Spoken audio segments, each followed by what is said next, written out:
historię mogłam napisać jej. Kolejną część w jego czułych ramionach szybko przychodził sen. Nie wierzyłam, kiedy mówił, że kocha mnie. Myślałam, zgubi mnie w tłumie, zdradzi z tobą lub z nią. Za jakiś czas żadna z was nie zrozumie, jaki poczułam strach. Bałam się miłości, którą on chciał mi dać. Powiedziałam coś głupiego i nie potrafię ci zaufać. Wybacz, wybacz. Jak mogłam tak powiedzieć mu? Gdyby tylko teraz wiedział, jak jest mi źle.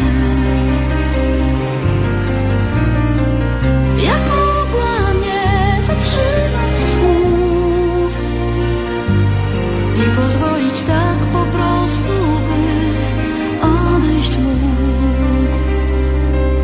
Macie rację, ze mną chyba jest coś nie tak. Moja codzienność mnie zmienia, sama nie wiem już czy potrafię żyć. Ukrywam w sobie marzenia, dobrze wiedząc, że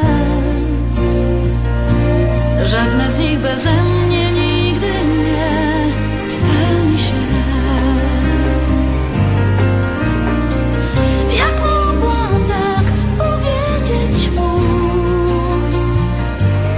Gdyby tylko teraz wiedział, jak jest mi źle. Jak mogłam nie zatrzymać słów i pozwolić tak po prostu, by odejść mógł.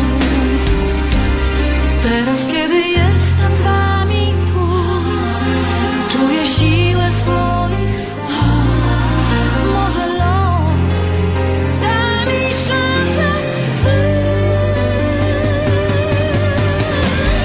Jak mogłam tak powiedzieć mu? Gdyby tylko teraz wiedział, jak jest mi źle.